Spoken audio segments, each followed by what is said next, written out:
I partnered with Lowe's to talk about the new Kobalt 24V Max framing nailer, which I'm really excited about. I've been using just the old school pneumatic paste load framing nailers for a really long time. And there are times where I just won't bring it out because it's a pain to get the air compressor and, run the hoses and the extension cords and all of that. So moving into the 24V Max tools, I've got right here the circular saw, and we've got lots of their drills and stuff like that. I'm excited to finally have a cordless framing nailer, and I've been waiting a little bit to figure out exactly how I'm going to present this. But I've got a small project. We're going to try it out. It's kind of a tough spot for me to get in and swing a hammer. You'll see here in a minute. So I'm excited to get into this one and check it out. Now this is the 30-degree nailer. It comes in the two different options, the 30 and the, I can't remember the other degree. And I was trying to figure out, look, what is the difference between these two? I know one of the 30-degree has a paper clip usually, and I think it's a 24-degree has a plastic clip. But aside from that, what is the main difference? If you don't know, which I didn't, I had to look it up. I'm not an expert. I'm a DIY homestead guy. I'm not a professional in this area. But what I found was essentially the difference is preference and location.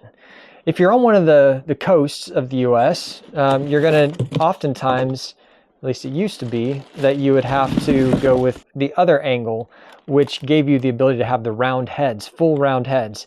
And 30 degrees did not have that for a really long time. Of course, now you can buy the round heads that are offset, and sometimes that works, sometimes it doesn't. It just depends on your jurisdiction and how much oversight your government has in your life. So this is exciting to me. I went with the 30 degrees because that's what most people in Texas go with.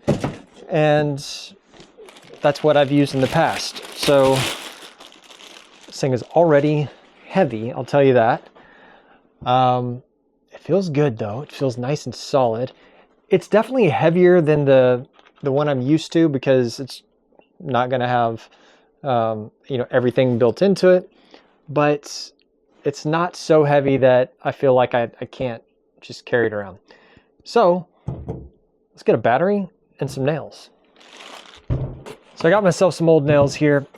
The gun will actually support 2-inch to 3.5-inch nails, which is awesome. And it'll do the diameter of the 0.113 to 0.313. What? I don't remember what it is. What are these nails?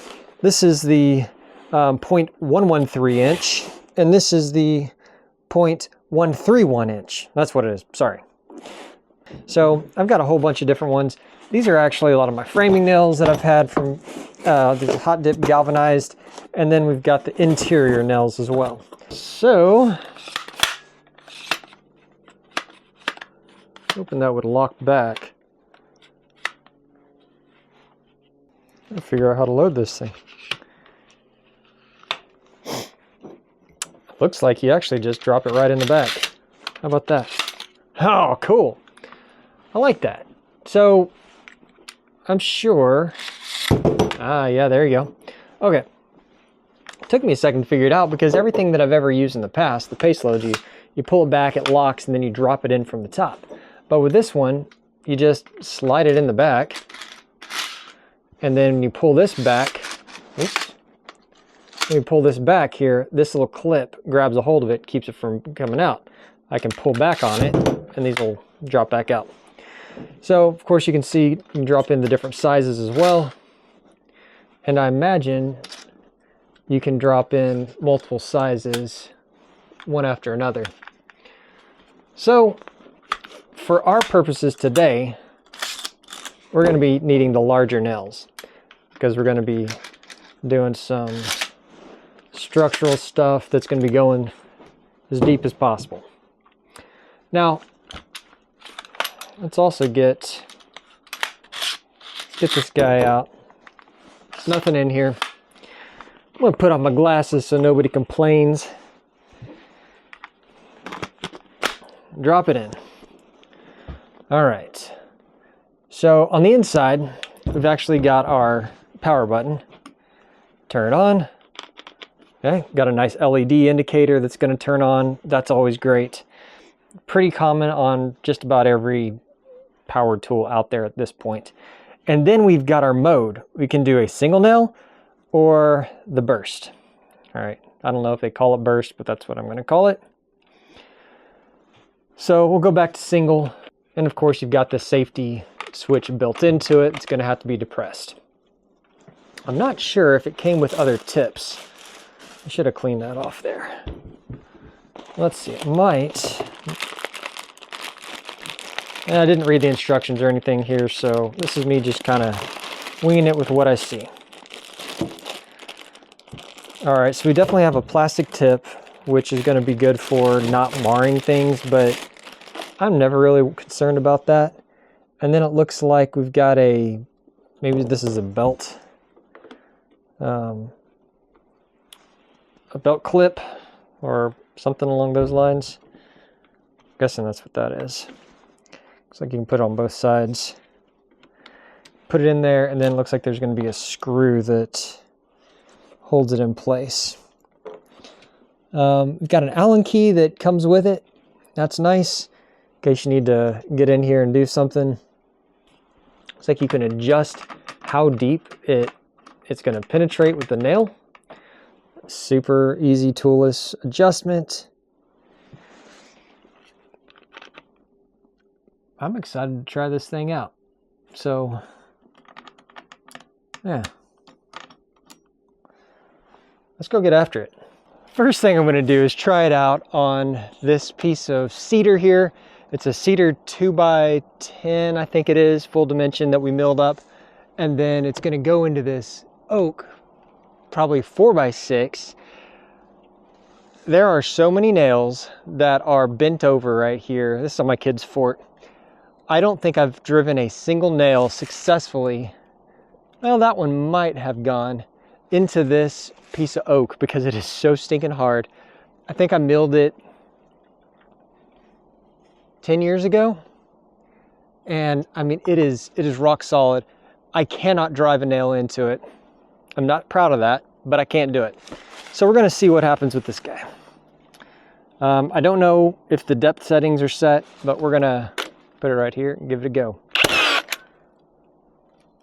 You know, that was impressive, all things considered.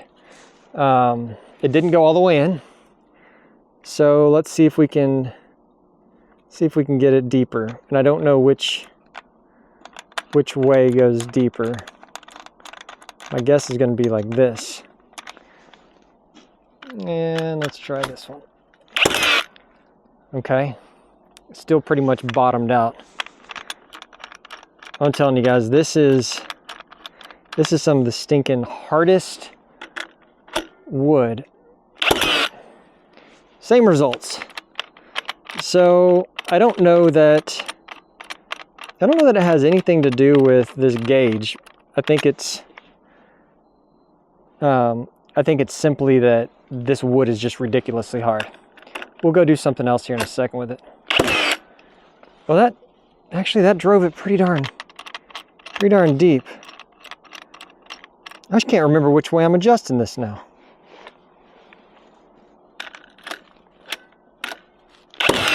Ooh, that went all the way in. That went all the way in. And that went all the way in.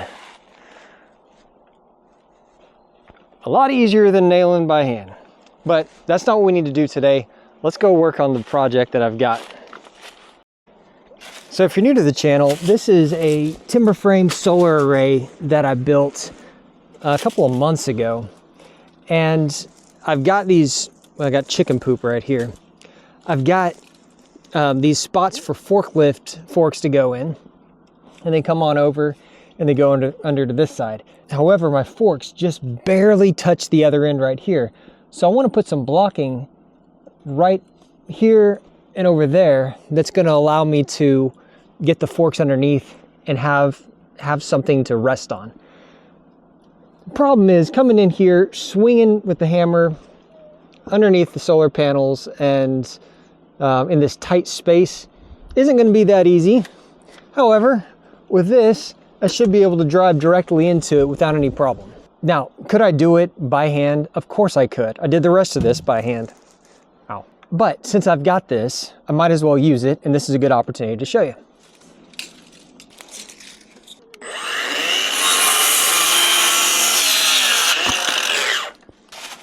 I probably should have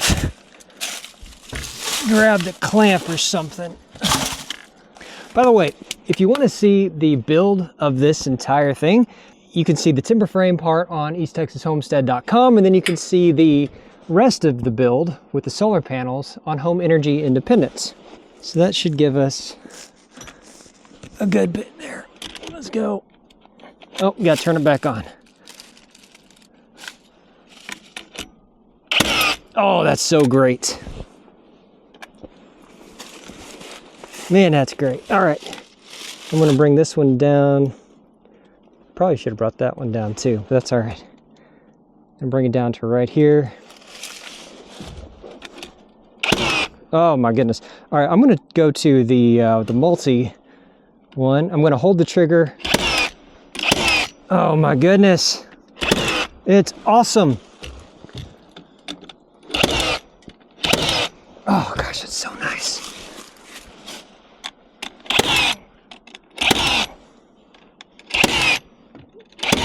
Oh, okay. Sometimes you have a tool that is just pure joy to work with. Yeah, that's this one right here. It's just everything about it is just nice. I don't know. Oh, that's great. All right, here we go. Let's double check. Perfect. Perfect.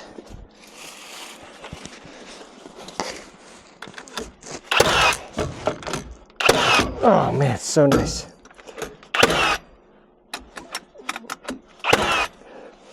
This thing gives me the fizz, man.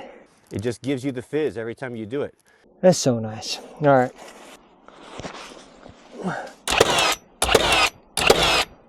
Oh man, that's nice. Yeah. Okay. Now I'm set. So now when I bring the forks from the other side and they just barely come over here, they can grab a hold of that. They're not going to slip off. Is it perfect? No. That's not too bad though. If you're interested in picking up one of these or anything else at Lowe's, I'll leave links in the description. It'll help me out. If you shop through those links, I'll get a small commission. I want to thank Lowe's for partnering with me on this project here. If you're interested in picking it up, I'd appreciate that. Check out this video right here on the build for the solar project, and this one right here for more great Lowe's finds. Talk to you on the next one.